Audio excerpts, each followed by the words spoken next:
भारत माता की। अभी पीछे दो चार लोगों ने बोला नहीं, मुझे दिखाई दे रहा है। बहुत मेहनत की है इन्होंने, तेलंगाना वालों ने, ये सब करने के लिए, इसलिए यहीं पर ही रहो, बाहर नहीं जाना। भारत माता की। आज इस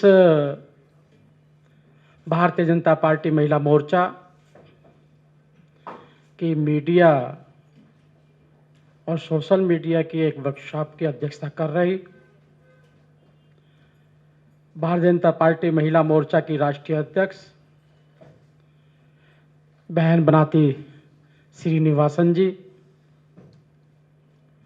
हमारे मध्य में हमारी साथी भारतीय जनता पार्टी की राष्ट्रीय उपाध्यक्ष बहन अरुणा जी, भारतीय जनता पार्टी के प्रदेश के अध्यक्ष भाई संजय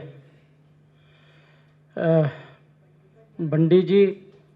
जब संजय जी बोल रहे थे तो कह रहे थे मेरी हिंदी कैसी है, क्योंकि मैंने वेंकैया नायडू जी को भी सुना है कि प्रदेश, मैं दिल्ली का हूं तो दिल्ली के प्रभारी थे वो, पहले नए नए गए थे, वो अंग्रेजी में बोलने की कोशिश करते थे, हम बोलते थे हिंदी बोलो, बड़ी मीठी लगती है आपके मुंह से, और वो हिंदी में बोला करते थे। और हिंदी, और जब किशन रेड्डी जी युवा मोर्चा के राष्ट्रीय अध्यक्ष बने थे तो मैं भी मोर्चा में ही काम करता था, हमारा उनका कमरा साथ साथ ही था, तो वो भी ऐसे ही बोला करते थे। तो संजय जी, आज आपने हिंदी शुरुआत की है तो ये हिंदी आपको दिल्ली तक लेकर जाएगी, क्योंकि हिंदी राष्ट्रीय भाषा है? हमारे मध्य में उपस्थित यहाँ की प्रदेश की अध्यक्षता बहन गीता जी, राष्ट्रीय महिला मोर्चा की महामंत्री इंदु गोस्वामी जी, महामंत्री दीप्ति रावत जी, सुखप्रीत कौर जी, और अभी हमारे मध्य में आए हैं हमारे राष्ट्रीय प्रवक्ता संबित पात्रा जी, जो अभी कह रहे थे ना आप लोग, हम सब गदगद हो जाते हैं, आप गदगद हो जाते हैं, सबसे ज़्यादा कांग्रेस की गाली यही खाते हैं। आप सुनोगे टीवी पर भी गाली देते हैं इनको, नहीं पीछे नहीं, टीवी पर भी देते हैं इनको। ये इनकी हिम्मत है, तालियां बजाइए इनकी हिम्मत के लिए, शाबाश। हमारे सोशल मीडिया को देख रहे आदरणीय अमित मालवीय जी, और मैं सोशल मीडिया की ताकत अपनी एक लाइन में बता दूंगा कि अगर जैसा आज सोशल मीडिया है, आज़ादी के समय सोशल मीडिया ऐसा होता हमारा, जैसे हम राहुल गांधी को प्रधानमंत्री नहीं बनने दे रहे तो हम जवाहरलाल नेहरू को भी नहीं बनने देते, अगर सोशल मीडिया हमारा ऐसा होता, क्योंकि दोनों में कोई फर्क नहीं है। उस समय खाली ट्रांजिस्टर रेडियो हुआ करता था, आकाशवाणी से समाचार आया करते थे, उनके हाथ में था, अखबार भी उनके हाथ में था। इसलिए देश की आज़ादी शहीद भगत सिंह ने दिलाई, चंद्रशेखर जी ने दिलाई, सुभाष चंद्र बोस ने दिलाई, अनेक महापुरुषों ने त्याग और तपस्या की है, लेकिन क्योंकि मीडिया उनके कब्जे में था इसलिए सारा क्रेडिट नेहरू के खाते में जाता रहा, इसलिए वो 50 साल शासन कर गए। और यही कारण है आज मैं अब वादा करता हूं 50 साल तक कांग्रेस तो आएगी ही नहीं। हमारे महिला मोर्चा की प्रभारी सुश्री नीतू दवास जी, सोशल मीडिया को श्रीमती सुजाता जी, और जितने नाम मेरे को लिखे वो आ गए, बाकी सब अन्ना और अक्का जी। हो गया सारा है? ठीक है।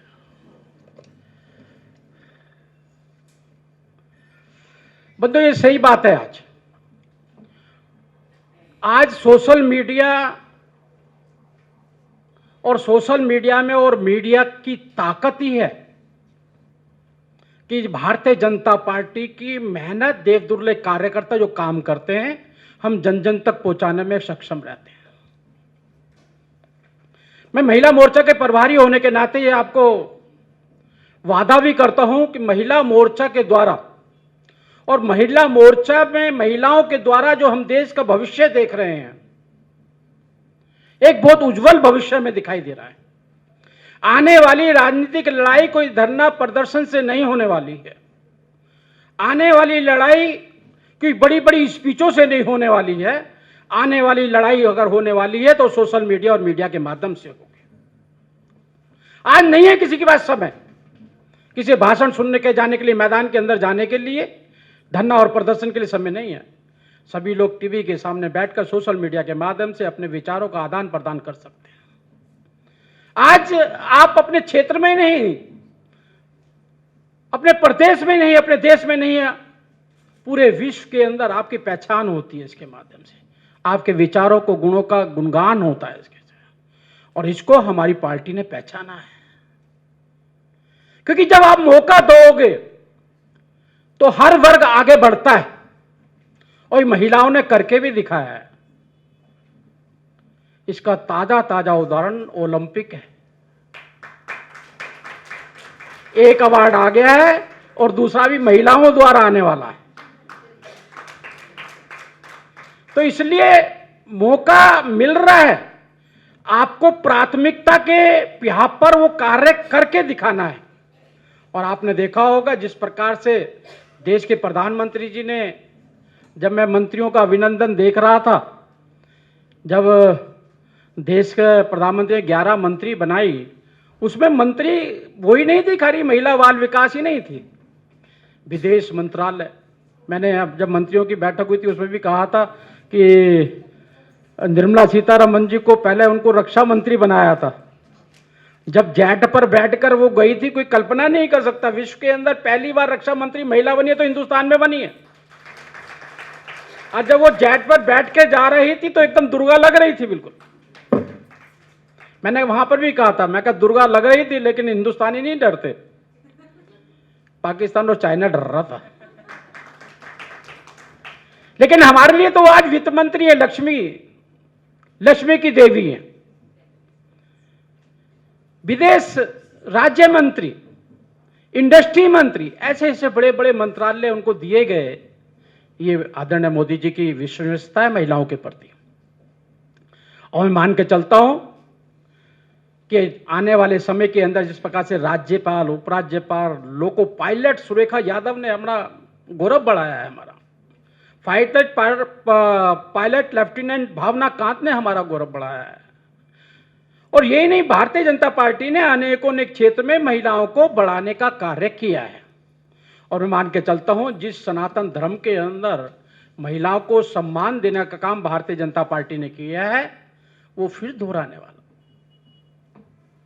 भारतीय जनता पार्टी की सनातन के अंदर, भारत हमारे धर्म के अंदर कहीं भी ऐसा नहीं है महिला को द्वितीय स्थान दिया हुआ। हमारे यहां तो अगर देवी देवता भी होते हैं तो उसमें भी अगर आप देखोगे,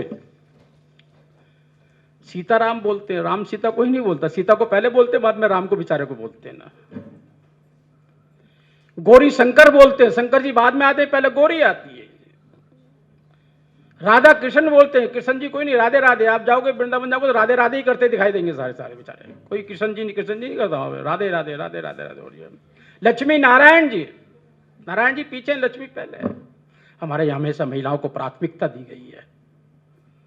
और समय है, ये काल है, मोदी जी काल के अंदर महिलाओं को अपनी प्रतिभा दिखाने का बहुत बड़ा मौका है। और उसका परिणाम है कि आज बनाती जी के कार्यकाल के अंदर आपने देखा होगा, बहुत अच्छा शुभ कार्यकाल है इनका। आते ही आप राष्ट्रीय अध्यक्ष बनी तो विधायक भी साथ के साथ बन गई हैं। और विधायक ये नहीं कि भाई 10 में से 1 बनी है, 4 विधायक बने तो 2 महिलाएं उसमें, 2 महिला ना, 50% है। इसलिए मैं जहां भी जाता हूं बार बार यही कहता हूं, मंच पर देखता हूं कितनी महिलाएं, क्या उनको 30% भी भागीदारी दे रहे हैं, नहीं दे रहे आप? तो इसका मैं, मेरे प्रभारी क्षेत्र है, मैं चंडीगढ़ हो गया, उत्तराखंड हो गया, पंजाब हो गया, मैं बोलता हूं उनसे सुधार आएगा। कमी महिला कार्यकर्ताओं की भी है, और वो बीजेपी की वजह से नहीं है, जेंट्सों की वजह से नहीं, आप ही की वजह से। क्योंकि सास का झगड़ा बहू से होता है, बहू का ससुर से कभी नहीं होता जी। नंद बाबा जी का होता है, नंद भाभी का होता है ना, जेंट्स से किसी से नहीं होता झगड़ा जी। इसलिए झगड़े के लिए तो पति ही होता है खाली। इसलिए महिलाओं का, कार्यकर्ताओं का निर्माण करना, महिलाओं को आगे बढ़ाना आपका काम है। ग्रुप बनाइए, जितने ज्यादा से ज्यादा जोड़ सकते हैं उसको जोड़िएगा। एक काल चल रहा है, बहुत अच्छा काल है, इसमें लोकल बॉडी के अंदर 50% के 33% आरक्षण दिया गया है। महिला आ रही हैं, कुछ घूंघट करके आ रही हैं, कुछ पति काम कर रहे हैं, मुझे लगता है आने वाले समय के अंदर वो सबको पीछे छोड़ देंगे। इतना ज्यादा सहन नहीं होता किसी से भी। ये मौका इतना अच्छा है कि आपको उसमें आगे बढ़ना चाहिए। और जहां जिस प्रकार से भारतीय जनता पार्टी काम कर रही है, मैं भारतीय जनता पार्टी के कार्यकर्ताओं को, मैं करीब करीब 77 में जब मैं कॉलेज के अंदर था, 78 77 में, जब से ही मैं कहता आ रहा हूं देव दुर्लभ कार्यकर्ता, देव दुर्लभ कार्यकर्ता। मुझे पता नहीं था क्यों कहते हैं देव दुर्लभ कार्यकर्ता, और वाकई में सही बात है। हमारे पास प्रतिभा जब भी देव दुर्लभ कार्यकर्ता की थी, लेकिन सोशल मीडिया नहीं था, नहीं तो नेतृत्व तो हमारा उस समय भी बहुत अच्छा था। आज जहां पर हम बैठे हैं, ये हैदराबाद गवाह है उस चीज का, हमारे नेतृत्व का। जब देश आजाद हुआ था बहुत बड़ी शरारत की गई थी। इन गांधी खानदान का पहले भी वही काम था, देश का टुकड़े करना, आज भी देश के टुकड़े करना था। ये देश के टुकड़े नहीं होते। गांधी जी ने तो कहा था कि देश का विभाजन होगा तो मेरी लाश पर होगा, लेकिन एक आदमी की जिद के कारण देश के टुकड़े कर दिए गए। और उसी व्यक्ति के कारण यह हुआ कि उसने कहा कि पूरा देश के अंदर आजादी के बाद जब ये कहा गया, अंग्रेजों ने कहा कि जो भी रियासत किसी देश के साथ जाना चाहती है जा सकती है, अलग रहना चाहिए अलग रह सकती है। जब सारी रियासतें इकट्ठा करने का काम सरदार वल्लभ भाई पटेल जी को दिया गया,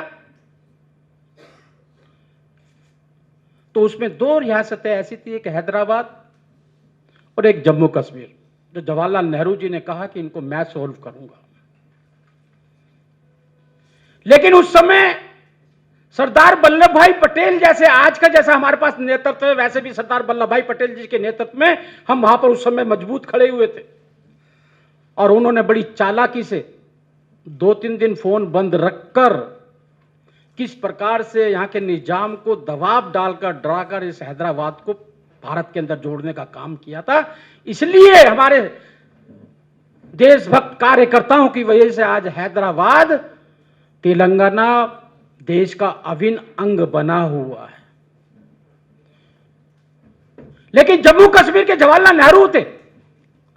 आज देश की सबसे बड़ी समस्या हमारे लिए जम्मू कश्मीर बना हुआ था, क्योंकि जवाहरलाल नेहरू जी टेकल कर रहे।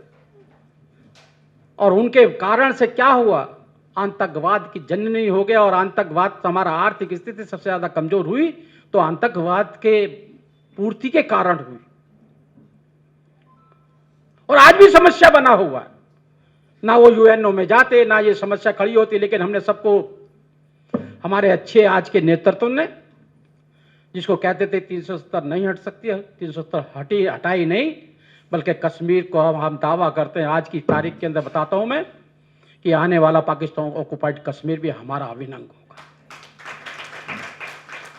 पहले वो हमारे कश्मीर की बात करते थे, आज वो उसको बचाने की बात करते हैं पाकिस्तान वाले। देरी खाली इसलिए लग रही है, पहले लड़ाई हुआ करती थी तो टैंक चला करते थे, फौजी लड़ा करते थे, हवाई जहाज उड़ा करते थे, बमबारी हुआ करती थी। लेकिन 8-10 साल से जो लड़ाई चल रही है वो हमारे देश के अंदर रहने वाले जयचंद लड़ रहे हैं हमारे से। अब उनकी टैंकों की जरूरत नहीं है, चाइना ने और पाकिस्तान ने जयचंद ढूंढ लिए और वो जयचंद उनका काम कर रहे हैं। और जो जहां पे लीडर कहलाते हैं वो चाइना और पाकिस्तान के अंदर हीरो होते हैं, वो लोग काम कर रहे हैं। ये हमारा देखने का काम है। और ये कैसे इनका पर्दाफाश होता है, ये सोशल मीडिया और मीडिया ही है जो कामयाब नहीं हो पा रहे, इसके कारण से ही कामयाब नहीं हो पा रहे। और जो हम देव दुर्लभ कार्यकर्ता कहते हैं, जैसे मैं कह रहा था कि देव दुर्लभ कार्यकर्ता कहते कहते कहते मुझे समझ में नहीं आता क्यों का नहीं आता। लेकिन इस कोरोना काल ने बता दिया, जब प्रधानमंत्री जी ने कहा कि स्टे एट होम, तो मैंने पार्लियामेंट में कहा था कि प्रधानमंत्री जी ने स्टे एट होम कहा, लेकिन मैं देख रहा हूं जब से मैं पार्लियामेंट में आया हूं, कांग्रेसी और विपक्ष के दल हमारी कोई बात नहीं सुनते। मैं कहा मोदी जी अगर उनको हलवा भी खिलाएंगे कि कहेंगे मीठा हलवा है, तो कहेंगे नहीं हलवा तो फीका है, चीनी मीठी है इसके अंदर। विरोध करने की भी कोई सीमा होती है। लेकिन स्टे एट होम का पूरा पालन किया उन लोगों ने। 1.5 साल घर से नहीं निकले, ना निकले, ना अपने मतदाताओं को देखा।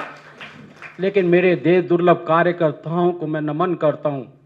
जब मैं किसी कार्यकारिणी में जाता हूं, क्योंकि मैं 3 राज्यों का प्रभारी हूं, दिल्ली का रहने वाला हूं, हरियाणा से राज्यसभा सांसद हूं, उत्तर प्रदेश का सह प्रभारी रहा हूं, तो अधिकतर जगह जाना होता है। लेकिन जिस समय वो शोक संदेश पढ़ते हैं कार्यकारिणी से पहले, जब वो नाम लेते हैं, तो मालूम पड़ता है कि ये कोरोना जैसी महामारी जिसके कारण हम सब बचे हैं, इसमें हमारे करोड़ों लाखों भारतीय जनता पार्टी के बलिदानी कार्यकर्ताओं का योगदान है।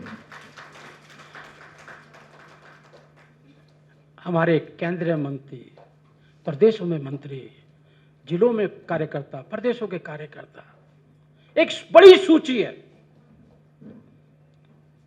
और सूची बढ़ रही है। ये नहीं कि आज हमने रोक दिया अपने आप को काम करने से। हमारी माताएं, बहनें, मुझे दिल्ली की एक बहन है गोयल, क्या संतोष गोयल, बेचारी 5 लाख फेस मास्क उसने अपने पास से बना कर दिए और कोरोना पीड़ित हो गई। कोरोना के कारण उसकी बेचारी की डेथ हो गई। प्रदेश की मंत्री थी हमारी दिल्ली की। मैंने देखा कोरोना के अंदर कहीं मुझे फर्क नहीं दिखाई दिया महिला और जेंट्स का। हमारे हरिद्वार की मेयर, पूर्व मेयर रही है, उसका परिवार का व्यक्ति बीमार था, हॉस्पिटल के अंदर बीमार था, 2 रेमडेसिविर लेके खड़ी हुई थी वो। उसने अरेंजमेंट किया बेचारी ने कहीं से, लेकिन उसने देखा हॉस्पिटल में खड़े हुए एक महिला रोती हुई आ रही है कि मेरा पति मर जाएगा, रेमडेसिविर नहीं मिल रहे। उस कार्यकर्ता ने 1 रेमडेसिविर उसको दे दी, उसके पति की जान बच गई। ये कोई कर सकता है तो भारतीय जनता पार्टी का कार्यकर्ता। मुझे ध्यान आता है, क्योंकि इस व्रत लेने के काम को मैं ही देख रहा था, मुझे ध्यान आता है एक कार्यकर्ता ने बताया मेरे को, महिला कार्यकर्ता, और मुझे बड़ी खुशी होती है कि हमारी महिला कार्यकर्ताओं का इतना क्षेत्र में काम है, इतनी मेहनत कर रखी है उन्होंने कि अगर क्षेत्र में अगर महिला को समस्या होगी, अगर ढूंढते ढूंढते कड़ी जोड़ते जोड़ते कोई हल करने वाली होगी, तो वो भारतीय जनता पार्टी कार्यकर्ता होगी, अदरवाइज कोई नहीं होगी। एक महिला के पति के, प्रवासी कार्यकर्ता के पति की डेथ हो गई। किसी प्रकार से उसने वैन के अंदर, एम्बुलेंस के अंदर रखकर उसको डेड बॉडी को लेके गई शमशान घाट। वहां जाकर, क्योंकि हर आदमी ने अपना अपना काम था, 5,000 रुपये वो मांगने लगा डेड बॉडी लाने के। उसने फोन किया एक दो जगह फोन करने के बाद हमारी कार्यकर्ता ने कहा नहीं मैं आ रही हूं। वो बेचारी शमशान घाट गई और जाकर जिस प्रकार से उसने हालत देखी, उसने उसको डांटा और खड़ा रखा, और खड़ा रखने के बाद उसने कहा कि चलो आप चिंता मत करो, इसके पैसे की आप डेड बॉडी को अंतिम संस्कार मैं कैसे करूं। अकेली महिला थी वो। उस महिला ने, हमारी कार्यकर्ता ने 4-5 महिलाओं को बुलाकर लक्कड़ भी अपने पास से खरीदवाई और अंतिम संस्कार कराने का भी काम किया। ये भारतीय जनता पार्टी की महिला कार्यकर्ता। इसलिए आज ये कहना कि महिला और पुरुष में कोई फर्क है, मैं नहीं मानता। जिस गति से हम कार्य में आगे बढ़ रहे हैं, ये भारतीय जनता पार्टी के कार्यकर्ता ही कर सकते हैं। और बंधुओं, आज जिस प्रकार का हमें नेतृत्व मिला हुआ है, हमारा दायित्व बहुत ज्यादा बन जाता है। नरेंद्र मोदी जैसा नेतृत्व, मुझे तो पूरा विश्वास है उनके जीवन पर, क्योंकि जो व्यक्ति को आप आरोप लगाते हैं, जिसके बारे में कहते हैं कि अडानी और अंबानी, बताइए जिस पर जो व्यक्ति 12 साल गुजरात का मुख्यमंत्री रहा और 7 साल आज प्रधानमंत्री बने हो गए हों, उनके भाई आज भी परचून की दुकान चलाते हैं, पतंग की दुकान चलाते हैं, 4th क्लास की नौकरी करते हैं, और माँ भी 10 बाई 10 के कमरे के अंदर रहती है। क्या उसको कोई अडानी अवानी खरीद सकते हैं क्या? जिसने अपनी कमाई का एक एक पैसा गरीबों के लिए खर्च कर दिया हो, कोई कर सकता है? मुझे उन पर बहुत विश्वास है। एक घटना का वर्णन करता हूं मैं। एक हवाई जहाज था, उसको लैंड होना था, और हवाई जहाज को लैंड होते हुए उसको समस्या हुई, और लैंड होते हुए पायलट ने घोषणा करते कि मैं किसी कारणवश लैंड नहीं कर सकता, तो जब जहाज लैंड नहीं होता है और कारण होता है तो उसके बाद में मौत होती है। सारे सवारियां बैठ के रोने लगी। उसमें 60 साल के भी थे, उसमें 30 साल के भी थे, उसमें 20 साल के भी थे। सब रोने लगे, कोई अपने अपने देवताओं को याद करने लगे, फिर वो हमारा क्या होगा, आज तो मौत दिखाई दे रही है सामने।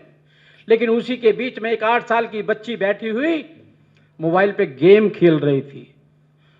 गेम खेलते हुए हंस भी रही थी। सब लोग रोते रोते उस बच्ची को भी देख रहे थे, कह रहे थे ये बच्ची क्यों हंस रही है, इसको मौत से डर नहीं लगता। एक पायलट ने कहा मैं हवाई जहाज को लैंड कर रहा हूं, ठीक हो गया, टेक्निकल प्रॉब्लम थी, ठीक हो गया। हवाई जहाज ने लैंड किया, सभी लोगों ने अपने आंसू पूछे और उस बच्ची के पास में गए और उस बच्ची से कहने लगे क्या बात है, तो ये मौत से डर नहीं लगता क्या? हवाई तो लैंड ही नहीं हो पा रहा था, ये तो जल जाता, सब मर जाते। उस बच्ची की जो जवाब था, कहना हवाई जहाज को मेरा बाप चला रहा था और मुझे अपने बाप पे विश्वास था। देश को मोदी जी चला रहे हैं और हमें मोदी जी पे अंधविश्वास है। और यही कारण है आज की तारीख में ये मीडिया, सोशल मीडिया वालों को भी जानकारी होगी कि सबसे ज्यादा उनको महिलाओं के वोट मिलते हैं। जेंट से ज्यादा आजकल महिलाओं के वोट मिलते हैं, युवाओं के वोट मिलते हैं। क्योंकि जनता के अंदर हमने जो कहा था, मोदी जी ने पार्लियामेंट में सर रखते ही मेरी सरकार गरीबों के लिए, दलितों के लिए, महिलाओं के लिए, पिछड़ों के लिए समर्पित रहेगी, वो उसको हम कर कर दिखा रहे हैं। इसलिए हमारा भी दायित्व बन जाता है कि हम क्या करें, हमें क्या करना चाहिए, क्या यह पर्याप्त है जो हम कर रहे हैं, ये इतना ही काफी है क्या? सोशल मीडिया का मुझे बहुत फायदा होता है। मैं जो भी समय मिलता है, गाड़ी में हूं, कहीं भी हूं, मैं उसको देखते रहता हूं, फेसबुक वगैरह, ट्विटर वगैरह सब देखते रहता हूं। मुझे एक घटना याद आती है, जब मैं उत्तर प्रदेश का सह प्रभारी था, नड्डा जी प्रभारी थे और मैं उनका साथ में सह प्रभारी था। तो चुनाव के दौरान के अंदर मुझे एक व्हाट्सएप आया और व्हाट्सएप जब आया था उसके बाद में मैं कई जगह उसको उदाहरण दे चुका और व्हाट्सएप कमाल का व्हाट्सएप था। उसने लिखा, साहब मैं भारतीय जनता पार्टी का कार्यकर्ता हूं, मीटिंगों के अंदर जाता हूं, मीटिंगों में बैठता हूं, जब जाता हूं तो घर वाले गौरव प्राप्त करते हैं कि भारतीय जनता पार्टी का काम कर रहा है, तो इसका मतलब यह है कि राष्ट्रवादी तो है, मेरा बेटा बिगड़ेगा तो है नहीं कम से कम। और जब मैं जाता हूं 2 घंटे की कह के जाता हूं, मुझे 3 घंटे हो जाते हैं, 4 घंटे हो जाते हैं, मीटिंग का थोड़ा गैप मिलता है, देखता हूं कुछ फोन आए हुए हैं, कुछ फोन इंतजार के हैं, मां का भी फोन है, बहन का भी फोन है, पत्नी का भी फोन है। जब मैं 2 घंटे की बजाय 6 घंटे बाद जाता हूं तो मेरे से प्रसन्न नहीं होता लेट क्यों हो गए। उनको मालूम था कि राष्ट्र के काम में लगा हुआ है। और जब मैं जाता हूं तो मेरी बेटी आके गले मिलकर मिलती है, मेरी थकान उतर जाती है। पत्नी या बहन आके कहती है चाय लेकर आऊं क्या, और मां कहती है नहीं मेरा बेटा 2 घंटे के लिए गया था, 6 घंटे हो गए, इसके लिए एक अच्छा खाना बना के देती हूं, तो मेरी और थकान उतर जाती है। लेकिन एक देश का प्रधानमंत्री है जो सुबह निकलता है, रात को कमरे के अंदर जाता है, उससे कोई पूछने वाला नहीं होता कि बेटा थक गया है, चाय लाऊं, आज अच्छा खाना ये लगता है आपको, ये खाना बनाऊं। लेकिन जो मिलता है वो खिचड़ी विचड़ी खा के सो जाता है और सोते हुए सोचता है मेरे देश की सीमाएं कैसे सुरक्षित रहेंगे। वो सोते हुए सोचता है आजादी के 70 वर्ष बाद तक भी शौचालय नहीं है, हमारी माताएं बहनें सोच के कारण बीमार हो जाती हैं, अंधेरे का इंतजार करती हैं, इनको शौचालय कैसे बनेंगे। आज भी 70 वर्ष बाद घरों के अंदर गैस नहीं है, लकड़ जलानी पड़ती है, धुएं के कारण बीमार हो जाती है, कैसे मैं अपने देश की माताओं और बहनों को बचाने का काम करूं। आज भी पोषण के कारण मेरे देश के अच्छे अच्छे नागरिक विकलांग हो रहे हैं। जो बच्चा पैदा होता है विकलांग होता है, किस प्रकार से मैं इनको पोषण दे सकूं, खाना दे सकूं।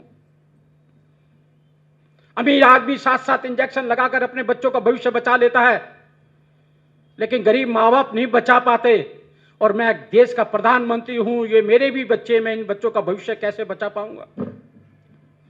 वो चिंता करता है कि आज भी 70 बाद भी लोग अंधेरे में जी रहे हैं, इनको कैसे उजाला प्राप्त होगा। रात को सोचते सोचते सो जाता है, फिर सुबह निकलता है, फिर यही काम, फिर रात होती है, फिर सो जाता है, फिर यही काम। किसके लिए करता है? मेरे देश के लिए करता है। क्या यह देश मोदी जी का ही है क्या? किसका देश है? हमारा देश है। हम कितने प्रतिशत काम कर रहे हैं? हम इतने लापरवाह क्यों हैं? मैं एक उदाहरण देता हूं इसके लिए।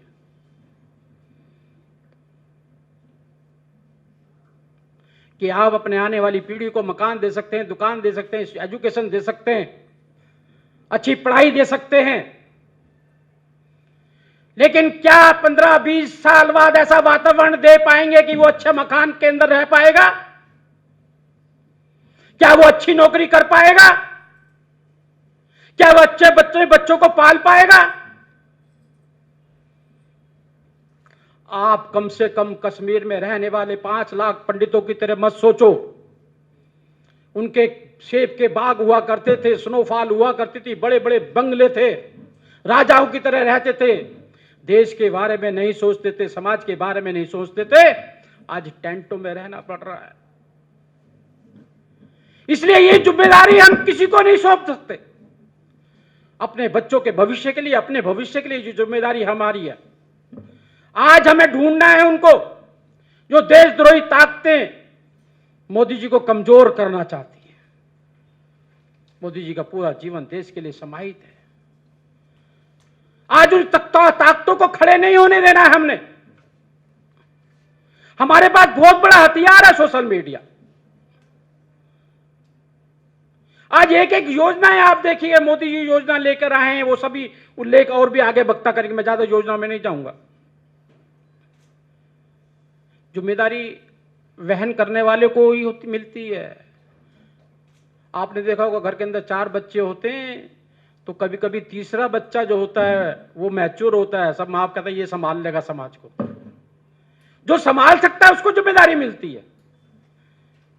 इसलिए आपको अग्रणी होकर ये जिम्मेदारियों को संभालना होगा। मुझे ध्यान है कि महामंत्रियों की बैठक एक प्रधानमंत्री जी ने अभी पीछे ली थी और उसके अंदर जब वो बोले, उनके मन में चिंता थी बहुत बड़ी। आज भारतीय जनता पार्टी 17 करोड़ सदस्य वाली विश्व की सबसे बड़ी पार्टी है। आज देश की कोई भी समस्या का समाधान और हल बिना मोदी जी के नहीं होता है। आज देश को हमने वो गौरव दिया है कि जो सऊदी अरब, बाहर विदेशों में मुस्लिम कंट्रियों के अंदर जाया करते थे, कोई रामायण की अच्छा छोटा सा गुटका या हनुमान चालीसा जेब में लेके नहीं जा सकता था, लेकिन आज सऊदी अरब में भव्य मंदिर बनाने का काम हम कर रहे हैं। कोई कह नहीं सकता कि हम राम मंदिर बना सकते हैं। हजारों वर्ष से, सैकड़ों वर्ष से वो लटका हुआ था। हमने भी कभी भी समाज को जाति और धर्म में बांटने का काम नहीं किया। हमने ऐसी राजनीति नहीं की जिस प्रकार से कांग्रेस किया करते कि संसाधनों में पहला हक माइनॉरिटी का है, मनमोहन सिंह जी ने कहा था। हमने अगर गैस बांटने का काम किया है तो एक कोने से किया है, दूसरे कोने पे खत्म किया है, चाहे उसमें मुस्लिम था, सिख था, ईसाई था, जाति किसी धर्म हो, कोई भी हो, हमने सबको देने का काम किया है। हमें मालूम है हमें मजबूत भारत बनाना है, और मजबूत भारत जब तक नहीं बन सकता यहां पर रहने वाला नागरिक मजबूत नहीं होगा। हम जो 7 इंजेक्शन देते हैं इंद्रधनुष के माध्यम से, इसलिए नहीं देते कि मां बाप का बच्चा स्वस्थ पैदा होगा, बीमारी से दूर होगा। हम इसलिए देते हैं कि हिंदुस्तान का नागरिक स्वस्थ पैदा होगा, मेरे देश का नागरिक स्वस्थ होगा, इसलिए देते हैं। हमने गैस इसलिए नहीं दी कि रोटी पकाने के काम आएगी। हमने वो गैस इसलिए दी कि मेरी माताएं बहनें किसी प्रकार से लकड़ काटने जाती हैं। हर गांव के अंदर जाके देखिएगा 1-2 महिलाएं मिल जाएंगी आपको, जिनके पैर की हड्डी, रीढ़ की हड्डी टूटी होगी, लकड़ काटने गई थी, गिर गई, चोट लग गई, गैस की उसकी धुएं की बीमारी कारण मर गई है, बच्चे भी अनाथ हो गए। हमने महिला सशक्तिकरण के लिए दिया है। महिला पढ़ाओ, महिला बचाओ, ये महिला सशक्तिकरण है। अनेकों अनेक योजना सरकार बना सकती है, योजना को अफसर लोग आगे बढ़ा सकते हैं, लेकिन क्रियान्वयन हमने करना होगा। हमको अपने आप को खपाना होगा उसके अंदर, तब वो सारा होगा। इसलिए मेरा आप सबसे निवेदन है कि हमको एक सोच अपनी बढ़ानी पड़ेगी। आज विश्व के अंदर भारतीय जनता पार्टी पे अनेकों अनेक रिसर्च हो रही है, सोच भी हमें अंतर्राष्ट्रीय ही बनानी होगी। हमें छोटी सोच से आगे निकलना होगा। जब हम अंतर्राष्ट्रीय पे हमारी मान्यता है, सबसे ज्यादा अवार्ड मोदी जी को मिले हैं। आज भी सोशल मीडिया या कोई भी चीज जो मोदी जी छाए होते हैं, तो हमारे कार्यकर्ताओं को भी उसी प्रकार से सोच डेवलप करनी होगी। हमें अपने विचारों को भी आगे बढ़ाना होगा, और उसको बढ़ाने के लिए आपने देखा होगा, आप टीवी मत देखो, अखबार मत पढ़ो, लेकिन आप मोबाइल खोलते हैं तो आपको करंट जानकारियां हाथ के हाथ मिल जाती हैं कि देश के अंदर क्या हुआ है। इतना सोशल मीडिया है, और मुझे लगता है कि सोशल मीडिया के अंदर और मीडिया के अंदर महिलाओं का बहुत बड़ा योगदान है और हो सकता है। ये जगह खाली है, बहुत बड़ी, इतनी खाली है कि अगर आप उसको अपने क्लेवर से भरना चाहें तो भर सकते हैं, घर में बैठ के भी कर सकते हैं। जनसंपर्क कैसे बढ़ाएं? प्रधानमंत्री की एक एक योजना सारी जनसंपर्क बढ़ाने के लिए आती है जी। मन की बात है, ई चिंतन है, अभी 15 अगस्त का कार्यक्रम है, बहुत सारे कार्यक्रम आए हुए हैं। मैं निवेदन करूंगा बनाथी जी से भी कि अपनी टीम में 15-20 कार्यक्रम है, हर एक का एक एक प्रमुख बनाए, और वो मंडल स्तर तक, समिति स्तर तक भारतीय जनता पार्टी सेकंड अगर कोई शक्तिशाली संगठन है तो वो महिला मोर्चा है। 50% है। युवाओं की तो सीमा भी है, 35 साल से नीचे वालों। आपको बहुत बड़ा जगह पड़ी हुई है जिसको भरना है आपको। आज महिलाएं डिबेट में बहुत आती हैं जी, और संबित जी का तो आजकल वो कांग्रेस की एक महिला आती है, उससे बड़ा नोकझोंक चलती है, बहुत ज्यादा चलती है उससे। हाँ, तो इसलिए मैं आपसे निवेदन और प्रार्थना करूंगा कि आने वाले समय के अंदर आप कोरोना जैसी महामारी से तो लड़ सकते हैं, लेकिन एक महामारी हमारे बीच में आई है, इसको आप सोशल मीडिया से ही लड़ सकते हैं।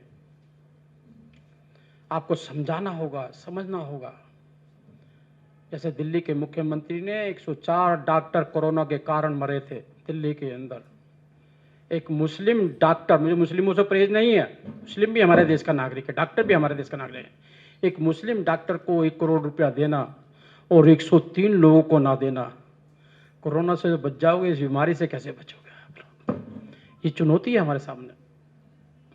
पंजाब से मेरे पास है, पंजाब में ड्रग्स बेच रही सरकार, ड्रग्स बिकवा रही है, युवाएं का भविष्य खराब हो रहा है। किसान आंदोलन के बहाने से सारे कैसे कैसे लोग वहां जाते हैं, सोशल मीडिया के माध्यम से आपको सब मालूम पड़ता है हमारे संस्कार और संस्कृति का किस प्रकार से हनन हो रहा। टूल किट को बारे में आप पढ़ेंगे, मालूम पड़ेगा आपको कि टूल किट के माध्यम से आज केरल के अंदर 22,000 20,000 करीब केरल के अंदर आ रहे हैं पेशेंट कोरोना के। हमारा उत्तराखंड के अंदर, हरिद्वार के अंदर, महाकुंभ के अंदर कभी भी 10,000 से ऊपर नहीं हुआ, और उसके बाद में पहले 8,000 2,000 3,000 ऐसे रहा है। लेकिन एक महीने महाकुंभ हमारे संस्कृति को बदनाम करने को किया, लेकिन कोई केरल की बात करता है क्या? आज कोई बात नहीं करता। कौन करेगा? ये सब सोशल मीडिया के सत्र से प्लान हो रहा है कि हमारी संस्कृति पर किस प्रकार से कुटारघात हो रहा है, किस प्रकार से हमारी संस्कृति को बदनाम करने का कोशिश की जा रही है। कुछ लोग हैं, बहकना नहीं है। हमारे एक मुख्यमंत्री ने कह दिया कि फटी हुई पैंट बच्चियां पहनती हैं, अच्छा नहीं लगता, उसके ऊपर टूट पड़े सारे के सारे। क्या गलत कह दिया? एक बाप, बेटी के बाप ने तो यही कहेगा। जवान बेटी उसके घर में, तो ये तो कहेगा बेचारा वो क्या गलत कह दिया उसने। लेकिन कुछ लोग जो अपनी बेटियों को सुरक्षित चाहते हैं लेकिन संस्कृति को खत्म करना चाहते हैं देश की। हमें कहां बहकना है कहां नहीं बहकना है इसका आकलन करना है। बराबर का मुकाबला है और आने वाले एक समय के अंदर ये मुकाबला बढ़ने वाला है। ये पार्टी ने इसी पर ही लड़ना है सारा का सारा। कैसे करेंगे कैसे चलेंगे, काफी नए नए प्लेटफार्म आते आ रहे हैं। उसमें अभी हमारे दो योद्धा मीडिया और सोशल मीडिया के यहाँ पर बैठे हैं, दो बहनें भी बैठी हुई हैं जो इस पर काम कर रही हैं। वह भी आपको लगातार इस पर बताएंगे। मैं पुनः बनाती जी का बहुत बहुत धन्यवाद करता हूं कि उन्होंने जल्दी ही ये कार्यशाला बुलाकर, और जितनी उपस्थिति मैं यहाँ पर देख रहा हूँ, हर प्रांत का अलग अलग में सब लोग दिखाई भी दे रहे हैं। ये बहुत बहुत आप धन्यवाद के पात्र हैं कि आपने बहुत अच्छा कार्य किया है। आप भी अगर 2 हैं तो 100 बनो, तब हल होगा। 2 के अगर 3 रहोगे तो कोई हल नहीं होने वाला है।